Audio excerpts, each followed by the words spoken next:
तो इस कहानी के शुरू में हम जेफ नाम के एक आदमी को अपनी बोट पे देखते हैं। वो और उसके साथ ही सांपों को पकड़कर उन्हें बेचने का बिजनेस करते थे और इस मर्तबा ये लोग सांपों को पकड़ने के लिए ऐसी खतरनाक जगह जा रहे थे जहाँ के बारे में माना जाता है कि वो जगह कर्स्ड है। वहाँ पर दुनिया का सबसे बड़ा सबसे खतरनाक क्रिम्सन एनाकोंडा रहता था, जो किसी भी चीज को बड़ी ही आसानी से अपना शिकार बना ले, यहाँ तक कि वो उसके अपने ही जैसे एनाकोंडा से क्यों ना हो। खैर अब ये लोग अपनी मंजिल पे पहुंच जाते हैं और जेफ का कैप्टन साथी जेफ से ज्यादा पैसे मांगने की डिमांड करता है क्योंकि ये बहुत खतरनाक जगह थी। यहाँ वो और उसकी बोट सेफ नहीं थे। जेफ भी पैसे निकाल कर उसे दे देता है, लेकिन इस मर्तबा गलती से पैसे उससे नीचे गिर गए। जिन पैसों को जब कैप्टन उठाकर सीधा हुआ तो एकदम से जेफ ने उसके गले में अपना चाकू स्टैब करके उसे मार डाला। इसी चाकू से फिर जेफ ने उसका गला उतार कर नदी में फेंक दिया, ऐसे जैसे वो किसी के लिए चारा डाल रहा हो। ये चीज उसके बाकी साथी भी देख रहे थे। जेफ उन सबसे कहता है मुझे धोखेबाजों से नफरत है। ये लोग आगे बढ़ते हैं और जंगल में इन्हें एक मूर्ति दिखाई देती है, ऐसी मूर्ति जिसके ऊपर बहुत सारे सांप बने हुए थे। और ये देखते हुए जेफ कहता है तो आखिर क्रिम्सन एनाकोंडा की कहानी सच थी। दूसरी तरफ जेफ के साथियों को बहुत सारे सांप मिल जाते हैं, जिन्हें देखकर वो भी बेतहाशा खुश हो चुके थे। जल्दी जल्दी वो इन्हें अपने थैलों में भरना शुरू कर देते हैं। दूसरी तरफ जेफ उस बड़े क्रिम्सन एनाकोंडा की तलाश में अपनी बंदूक लेकर निकल जाता है। इन तीनों में से एक साथी जब सांपों से भरे हुए थैले वापस बोट में रखने आया तो उसने देखा कि दूर उनके कैप्टन साथी की सर-कटी लाश पानी में खड़ी थी। उसे अपनी आंखों पे यकीन नहीं आया। अचानक वो लाश दोबारा पानी में डूब गई और तैरते हुए कोई बड़ी सी चीज उसकी तरफ आने लगी। डर के मारे ये आदमी जंगल की तरफ भागता है, लेकिन उसकी कोशिश कामयाब नहीं होती क्योंकि एक बड़ा सा एनाकोंडा अब उसे अपने शिकंजे में ले चुका था। उसके इर्द गिर्द लिपट कर वो उसकी हड्डियां तोड़ते हुए उसे खाने ही वाला था कि अचानक सीन कट होकर हमें जंगल में उसके दूसरे साथी को दिखाया जाता है। वो साथी एकदम से कुछ देखकर डर गया। असल में उसने उसी बड़े से एनाकोंडा की बॉडी को रेंगते हुए देख लिया था। जैसे ही वो एनाकोंडा एक दरख्त पे चढ़ा तो उसके पेट को देखकर साफ लग रहा था कि उसने किसी इंसान को निकला हुआ है। इससे पहले कि ये आदमी अपनी जान बचाकर भाग जाता, एकदम से उसके सामने उसकी साथी की लाश लटक जाती है, जिसके ऊपर अजीब सा लिक्विड लगा था क्योंकि सांप ने अब वापिस उसे अपने मुंह से उगल दिया था। उस पहले वाले आदमी को फेंककर ये सांप अब इस आदमी को अपने शिकंजे में जकड़ लेता है। दरख्त के साथ लगाए वो इसकी हड्डियों को भी जकड़ कर तोड़ देता है और फिर उसे भी खाने लग जाता है। दूर खड़ा जेफ चुपचाप ये सारा नजारा देख रहा था और खुश हो रहा था। बजाय अपने साथियों को बचाने के वो तो ऐसे खड़ा था जैसे सब उसकी मर्जी के मुताबिक हो रहा हो। असल में वो इस एनाकोंडा को पकड़ना चाहता था, इसलिए वो अपनी शॉटगन से उसे बेहोश करने ही वाला था कि अचानक जंगल के सभी जानवर शोर मचाना शुरू कर देते हैं, जिनकी आवाज सुनते हुए ये एनाकोंडा यहाँ से भाग जाता है। सीन कट होकर दूसरी तरफ हम बेलियन नाम के एक आदमी को देखते हैं। बेलियन अपने साथियों के साथ एक सर्कस में काम करता है, लेकिन ये सर्कस बंद होने की वजह से वो सर्कस के मालिक से यहाँ के सभी आर्टिस्ट को खरीद लेता है, क्योंकि वो इन सभी आर्टिस्ट को अपने साथ थाईलैंड में जाकर वहाँ अपनी एक नई सर्कस खोलना चाहता था। ये लोग भी नदी के रास्ते थाईलैंड जाने का प्लान करते हैं और जब ये लोग आधे रास्ते में थे तो तब इन्हें लकड़ी के कंटेनर से आगे का रास्ता बंद मिलता है। इनका कैप्टन चाहता था कि ये लोग अपना रास्ता बदल लें, लेकिन इस तरह इनको बहुत टाइम लग जाता थाईलैंड पहुंचने में। बेलियांग कैप्टन को धमकी देता है जो भी हो हमें वक्त पे थाईलैंड पहुंचना है क्योंकि वहाँ पे हमारा शो है जिसके पैसे मैं एडवांस ले चुका हूँ। अगर हमने शो ना किया तो हम बर्बाद हो जाएंगे। जवाब में कैप्टन कहता है फिर तो मेरे पास एक ही रास्ता है कि हम उन सारी चीजों को डायनामाइट से उड़ा दें, बिना ये बात जाने कि उनके इस काम से उनके ऊपर कितना बड़ा खतरा आ सकता था। ये लोग बम से उन सारे कंटेनर्स को जला देते हैं। ऐसा करने से उनका रास्ता तो साफ हो गया, लेकिन देखते ही देखते बहुत सारे सांपों की बारिश उनकी शिप पे हो गई, क्योंकि उन सभी के सभी लकड़ी के कंटेनर्स में सांप भरे थे।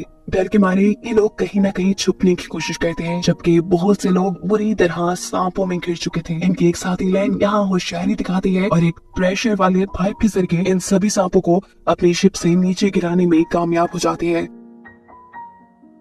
लेकिन तभी अचानक बाथरूम की छत टूटने की वजह से बहुत सारे सांप बेलियन के ऊपर गिर जाते हैं, जो कि बाथरूम के अंदर छुपा था।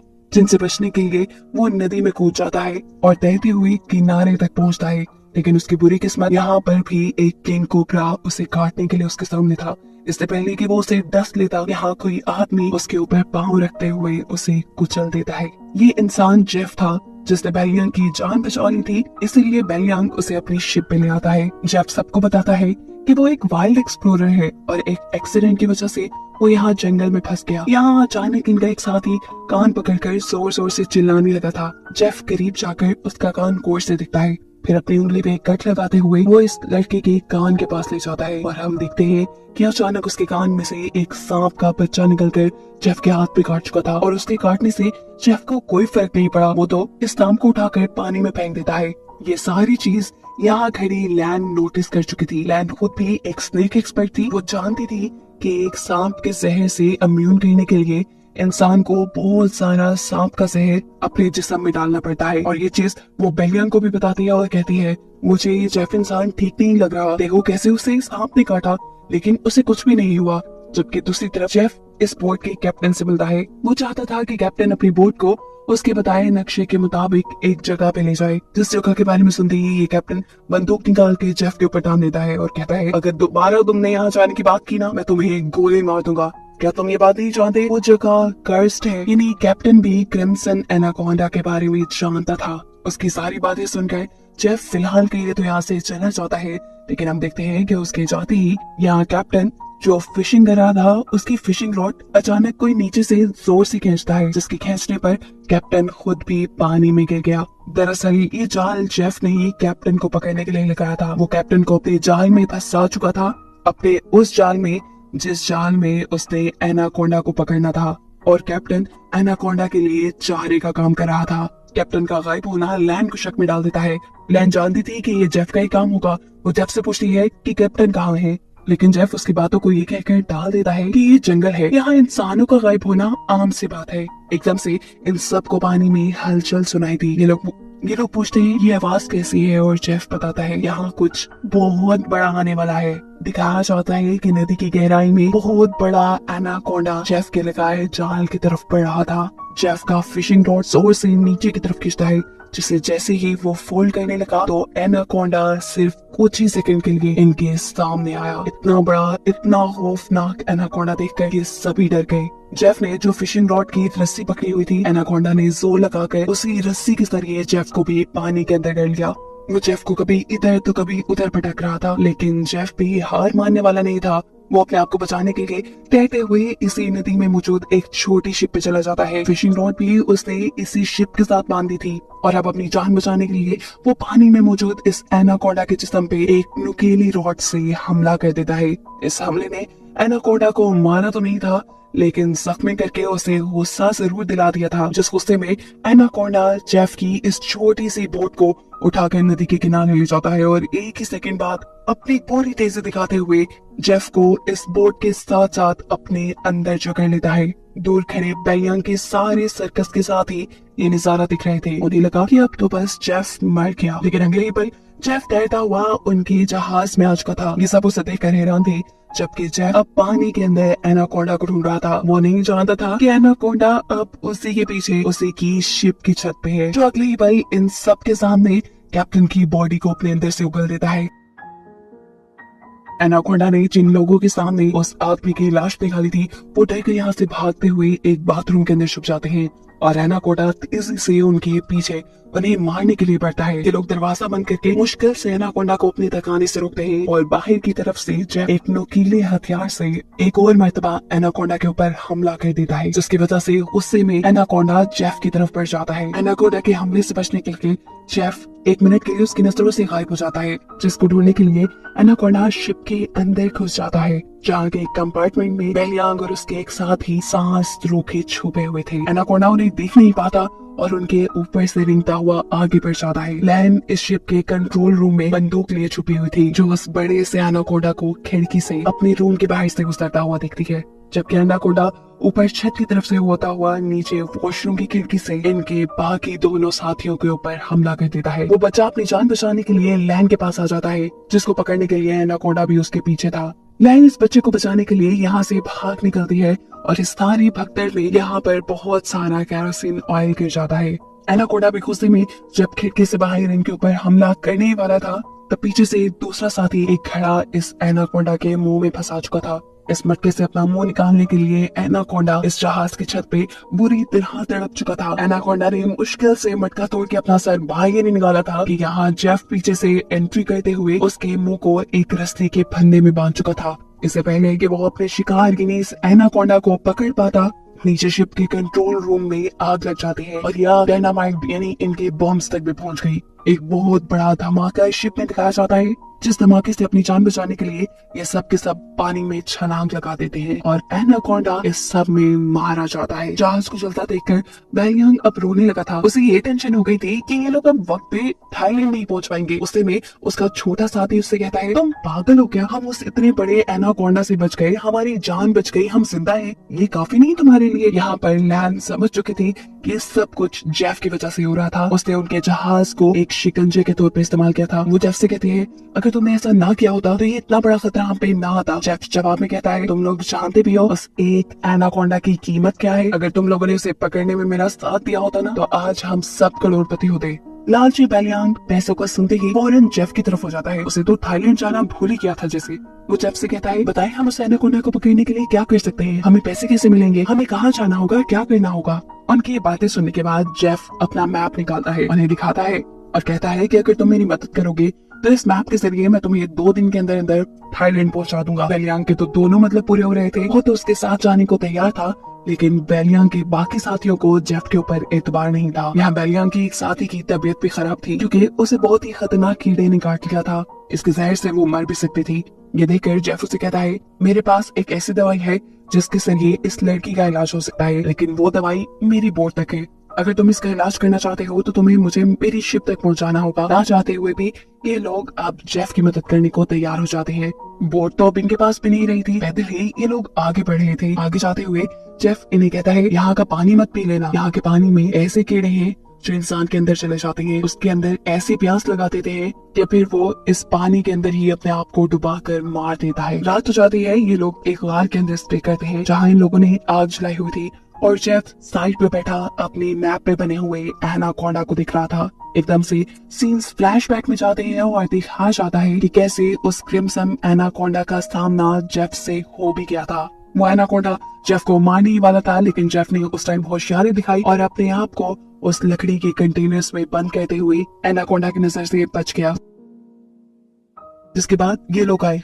इन लोगों के डायनामाइट ने वहाँ के कंटेनर्स तोड़ दिए, जिसमें से ये जेफ बाहर निकल गए, इनके साथ मिल गया। सीन्स दोबारा प्रेजेंट पे शिफ्ट होते हैं जहाँ पर जेफ उस मैप को दिख रहा था। बेलियांग उसके पास आता है और उससे कहता है, तुम इसी एनाकोंडा को पकड़ना चाहते हो ना? जेफ कहता है, हाँ, ये म्यूटेटेड एनाकोंडा है, एक ऐसा एनाकोंडा जिसे तुम एनाकोंडा का राजा भी कह सकते हो। इसने दुनिया के बड़े बड़े शिकार किए हैं, यहाँ तक कि उसने अपने जैसे बड़े बड़े एनाकोंडास को भी खा लिया। और अगर इसे हम पकड़ने में कामयाब हो जाते हैं तो हमारी 7 पुश्तों को भी काम करने की जरूरत नहीं पड़ेगी। लालच में बेलियांग कहता है, मैं आपकी मदद करने को तैयार हूँ। रात में ये सभी लोग सो रहे थे, तभी अचानक बेलियांग के एक साथी की आंख खुलती है। वो देखता है कि इन सबको चारों तरफ से बड़े बड़े एनाकोंडास ने घेरा हुआ था। अचानक उसकी आंख खुली और हमें पता चला कि ये सब उसका ख्वाब था। उनके आसपास कोई भी एनाकोंडा नहीं था। वो देखता है कि उसका भाई भी यहाँ नहीं है। घबराकर वो इस कार से बाहर आया तो उसने देखा कि उसका भाई बुरी तरह अपने आप को नदी के अंदर डुबा रहा था। करीब जाकर वो अपने भाई को होश में लाने की कोशिश करता है और देखता है कि उसकी नाक से वही जहरीले कीड़े निकल रहे हैं जिनके बारे में जेफ ने उन्हें बताया था कि ये कीड़े इंसान को प्यास लगा लगा कर मार देते हैं और इन्हीं कीड़ों के सदमे उसका भाई भी मारा जाता है। ये लड़का बहुत रोता है, लेकिन अब क्या भी हो सकता था। अगली सुबह ये लोग दोबारा अपने सफर पे निकल जाते हैं। चलते चलते जंगल से एक रास्ता इनके सामने ऐसा आया जहाँ चलने के लिए कोई जगह नहीं थी। इन्हें हर हाल में नदी में उतरना ही पड़ता नदी को पार करने के लिए। कोई भी नदी में उतरने को तैयार नहीं था क्योंकि इन्होंने नदी में बहुत मुश्किलें देख ली थी, लेकिन कोई दूसरा रास्ता भी इनके पास नहीं था। डरते हुए ये लोग नदी में उतर जाते हैं और अचानक एक लड़का पानी की तरफ इशारा करता है क्योंकि इनको एक बड़े से एनाकोंडा ने चारों तरफ से घेर लिया था। इनका एक साथी जिसका भाई रात ही मरा था वो डर के मारे कुछ ना कुछ पढ़ने लग गया, लेकिन जो डरता है वही तो मरता है। वो नहीं जानता था कि एनाकोंडा का मुंह उसके पीछे ही है। एक एकदम से एनाकोंडा उसे पकड़ते हुए बुरी तरह अपने अंदर जकड़ लेता है। उसकी मदद को लैन यहाँ आती तो है, लेकिन ज्यादा कुछ नहीं कर पाती क्योंकि ये एनाकोंडा उसकी हड्डियां तोड़ चुका था। वो उसका दम घोट कर उसे मार देता है और ये सब लोग खड़े खड़े तमाशा देखते रह जाते हैं। एनाकोंडा उस आदमी के मरे हुए जिस्म को लेकर पानी में गायब हो जाता है और ये सब लोग उससे बचने के लिए यहाँ से आगे बढ़ जाते हैं। कुछ देर बाद आखिर ये सब लोग मिलकर जेफ के बोट तक पहुँच जाते हैं। जहाँ जाते ही वादे के मुताबिक जेफ इन लोगों को वो दवाई दे देता है जिससे बेलियांग के साथ ही अपना इलाज कर सकती थी। ये लोग थाईलैंड की जमीन के बहुत करीब थे। उनका एक साथी कहता है चलो जल्दी जल्दी यहाँ से चल पड़ते हैं, लेकिन जेफ इन सबसे कहता है ऐसे नहीं, मैं तुम सब लोगों को वादे के मुताबिक सही सलामत यहाँ ले आया हूँ, लेकिन अब तुम लोगों को भी अपना वादा पूरा करना होगा, तुम्हें मेरी मदद करनी होगी। वो छोटा बच्चा जेफ से कहता है अगर तो तुम्हारी ये मदद उस एनाकोंडा से जुड़ी है तो बस फिर भूल जाओ, हम तुम्हारी कोई मदद नहीं करने वाले। उनकी बातें सुनते ही जेफ यहाँ बंदूक निकाल चुका था और बेलियांग भी अपना चाकू इन सबको दिखाने लगा था, क्योंकि वो भी तो अब जेफ का साथी बन गया है। वो इन सबसे कहता है चलो जल्दी करो, जो जेफ कह रहा है वैसा ही करो। लैन कहती है तुम सब लोग पागल तो नहीं हो रहे, उस इतने बड़े एनाकोंडा को पकड़ना नामुमकिन है। जेफ कहता है हाँ ठीक कह रही हो, लेकिन पूरी तरह नहीं, उस एनाकोंडा को खाते हुए पकड़ा जा सकता है। ये कहते ही बेलियांग और जेफ दोनों अपने दो साथियों को रस्सी से पकड़कर अपने जाल के ऊपर बांध देते हैं। क्रिम्सन एनाकोंडा के चारे के तौर पर रोता हुआ वो बच्चा बेलियांग से कहता है तुम ऐसा क्यों कर रहे हो, अगर हम लोग मर गए तो सोचो तुम्हारी सर्कस में कौन परफॉर्म करेगा। उसके बाद सुन के पागलों की तरह बेलियांग हंसने लगा और उसने कहा तुम्हें क्या लगा मैं तुम्हें सर्कस के लिए थाईलैंड लेके जा रहा हूँ? अरे पागलो, मैं तो तुम्हें वहाँ लेके जा रहा था ताकि तुम्हारे ऑर्गन्स बेच के मैं बहुत सारा पैसा कमा सकूं, लेकिन अब देखो मैंने अपना प्लान चेंज कर दिया। अब मैं जेफ के साथ मिल गया हूँ क्योंकि मैं जानता हूँ कि तुम्हारे से भी ज्यादा पैसे मुझे ये एनाकोंडा दे सकता है। यहाँ दूसरी तरफ क्रिम्सन एनाकोंडा के लिए ट्रैप लगाते हुए जेफ ने उन दोनों लड़कियों को भी दरख्त से बांध दिया था, जिसके बाद वो अब एक लड़की से बदतमीजी भी करने लगा था। ये लड़की भी चालाक थी, वो उसे रोकती नहीं बल्कि उसी को अपने जाल में फंसाकर उसकी पॉकेट से उसकी गन निकाल लेती है, जिससे पीछे मुड़कर जैसे ही वो जेफ को शूट करती है तो उसकी बुरी किस्मत की ये गोली चली ही नहीं और अब वो खुद आ गई जेफ के कब्जे में। इससे पहले कि जेफ उसे मार देता या उसकी दूसरी साथी यानी लैन पीछे से आकर जेफ को स्टैब कर देती है अपनी नाइफ से। जेफ अपने बाजू से लैन को दूर गिरा देता है। दूसरी तरफ मौका देखते हुए दूसरी साथी जेफ के हाथ से गन लेने में लग जाती है। यहाँ लैन भी कमजोर हुए बगैर जेफ के ऊपर चढ़कर उसका गला घोटने की कोशिश करती है और इसी छीना झपटी में वहाँ गोली भी चल जाती है। सीन कट होकर हम उन दोनों लोगों को देखते हैं जिन्हें जेफ ने एनाकोंडा के शिकार के तौर पे रखा था, जिनके पास अब बड़ा सा एनाकोंडा उन्हें खाने के लिए आ रहा था और दूर खड़ा बेलियांग ये सारा तमाशा अपनी आंखों से दिख रहा था। बेलियांग उनकी जाल की रस्सी पकड़े हुए था, लेकिन वो ये बात नहीं जानता था जहाँ वो दूसरों की मौत का तमाशा देख रहा है वहीं पीछे उसकी भी मौत खड़ी है। एक और बड़ा सा एनाकोंडा उसके ऊपर भी आंख जमाए बैठा है और इससे पहले कि बेलियांग को इस बात की खबर होती, वो एनाकोंडा एकदम से उसके सिर के ऊपर वार करके उसे यहाँ से उठाकर ले जाता है। ऐसे उसके हाथ में पकड़ी हुई रस्सी भी उसे छूट जाती है। उन दोनों लोगों का जाल ऊपर चला जाता है। ऐसे एनाकोंडा और उनके दरमियान में फासला आने से उन दोनों की जान बच जाती है। यहाँ जेफ गुस्से में उस लड़की को मारने की कोशिश करता है, लेकिन इस मरतबा भी लैन बहादुरी दिखाती है और पीछे से एक बड़े से लकड़ी के टुकड़े को जेफ के सर पे मारते हुए उसे बेहोश कर देती है। जेफ के बेहोश होते ही ये दोनों भागते हुए अपने दोनों साथियों के पास आते हैं। उन्हें जाल से निकालकर वो उन्हें भी आजाद कर चुके थे, लेकिन उनकी बुरी किस्मत ये जेफ को होश आ गया था। इसे देखते ही ये लोग बुरी तरह डर गए, लेकिन यहाँ इनकी किस्मत ने इनका साथ दिया। एक बड़ा सा एनाकोंडा आकर जेफ को यहाँ से ले गया। ये सभी लोग अपनी जान बचाकर जेफ की बोट की तरफ बढ़ जाते हैं ताकि उसमें बैठ के ये लोग यहाँ से निकल पाए, लेकिन लैन के साथी की हालत खराब हो चुकी थी क्योंकि उसे जेफ की बंदूक की गोली लग गई थी और वो यहीं पर इन लोगों की आंखों के सामने दम तोड़ देती है। बाकी बचे हुए लोग जल्दी से बोट पे आके उसे स्टार्ट करने की कोशिश करते हैं, लेकिन ये बोट खराब थी। अचानक इनके एक साथी को पीछे से एक गोली लगती है। वो साथी अपनी गर्दन से वो गोली निकाल कर देखता है कि ये शॉर्ट गन थी, यानी बेहोश करने वाली गोली, जिससे किसी ने उसे बेहोश कर दिया था। बेहोश करने वाला और कोई नहीं बल्कि जेफ ही था। यानी इस एनाकोंडा के हमले से भी वो बच गया था और अभी भी वो जिंदा था क्योंकि उसने एनाकोंडा का सर काट कर उसे मार डाला था। जेफ यहाँ एक और मरतबा इन तीनों को बांधकर क्रिम्सन एनाकोंडा के चारे के तौर पे खड़ा कर देता है और इनके चारों तरफ तेज धार वाली लोहे की तार बांध देता है, जिसके बाद वो इनके जाल की रस्सी को पकड़कर यहाँ से दूर खड़ा हो गया। देखते ही देखते बहुत सारे एनाकोंडा इन तीनों के ऊपर हमला करने के लिए पहुँच गए। इन तीनों को लगा बस अब तो इनकी मौत है, अब ये जिंदा नहीं बच पाएंगे। पर यहाँ किस्मत एक और मर्तबा इनका साथ देती है और सभी के सभी एनाकोंडास किसी को देखकर यहाँ से चले जाते हैं। उन्होंने असल में यहाँ एक बहुत बड़ा सा एनाकोंडा देख लिया था, जिससे डरकर वो यहाँ से चले गए। अभी ये एनाकोंडा अपना बड़ा सा मुंह खोले इन्हें खाने के लिए तैयार था। इससे पहले कि वो इनके ऊपर हमला करता, कोई उसके ऊपर ही हमला कर चुका है और यही तो है क्रिम्सन एनाकोंडा द किंग, जिसकी तलाश में जेफ था। इसका साइज बाकी एनाकोंडास के मुकाबले 10 गुना बड़ा था। ये क्रिम्सन एनाकोंडा आहिस्ता आहिस्ता इन तीनों को अपने शिकंजे में जकड़ लेता है और इन तीनों को खाने ही वाला होता है कि अचानक जेफ रस्सी छोड़कर उसे अपने जाल में पकड़ लेता है। अपने आप को छुड़ाने के लिए क्रिम्सन एनाकोंडा तड़प जाता है।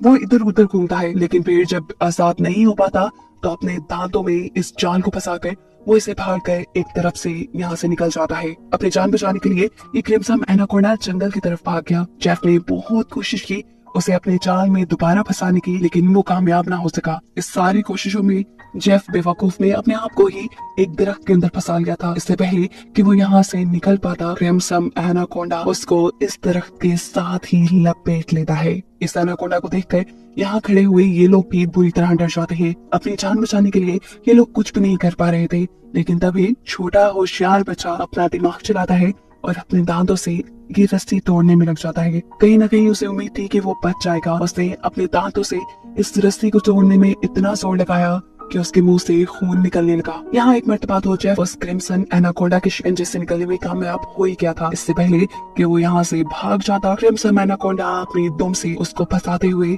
उसे अपने करीब करता है और फिर उसे अपने शिकंजे में जकड़ लेता है। उसकी गर्दन पे अपना मुंह रखते हुए उसने अपने शिकंजा इतना टाइट कर लिया कि जेफ की हड्डियां टूटने लगी, जिसके बाद इस एनाकोंडा ने जेफ को भी अपने अंदर निकल लिया। यहाँ ये तीनों भी उस रस्सी को तोड़कर आजाद होने में कामयाब हो गए थे। जेफ को मारने के बाद वो क्रिम्सन एनाकोंडा इन्हें मारने के लिए इनकी तरफ बढ़ जाता है। ये लोग एक लकड़ी की कंटेनर के पास पहुंच जाते हैं। वो बच्चा अपनी जान बचाने के लिए इस कंटेनर के अंदर चला जाता है और एनाकोंडा उसे देख चुका है। एनाकोंडा आप उसके पीछे पीछे इसी कंटेनर में जा रहा है, लेकिन कंटेनर की दूसरी तरफ दरवाजा बिल्कुल बंद है। बच्चा तेजी से इस दरवाजे को तोड़ने की कोशिश कर रहा है। वक्त गुजरता जा रहा है, एनाकोंडा तेजी से उसकी तरफ बढ़ रहा है। इससे पहले कि एनाकोंडा इस बच्चे को निकल लेता, वक्त रहते ही उसके साथ ही बाहर की तरफ से इस कंटेनर का दरवाजा खोलने में कामयाब हो जाते हैं और ये बच्चा बच के यहाँ से निकल जाता है। ये लोग भागते हुए आगे बढ़ते हैं। इन्हें ये भी मालूम था ये लोग बच नहीं पाएंगे, लेकिन यहाँ किस्मत इनका साथ देती है। इन्हें नहीं मालूम था कि जंगल के उस हिस्से में थे जहाँ पर जेफ ने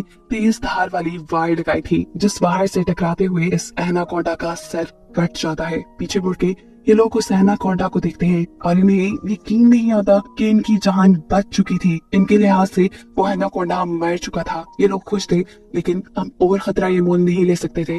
अपनी जान को खतरे में नहीं डाल सकते थे। ये जानते थे कि यहाँ पर बहुत से और भी एनाकोंडा है। जल्द से जल्द ये लोग यहाँ से अपनी जान बचाकर निकल जाते हैं और कहानी के आखिरी सीन में हमें दिखाया जाता है कि असल में वो क्रिम्सन एनाकोंडा मरा नहीं, बल्कि जैसा जेफ ने पहले बताया था वो एक म्यूटेटेड एनाकोंडा था। उसने अपने कटे हुए सर को रीजनरेट कर लिया था, गिनी दोबारा से बना लिया था और अब वो एक और मर्तबा जिंदा हो गया है, जिसे दिखाते हुए ये कहानी यही खत्म हो जाती है।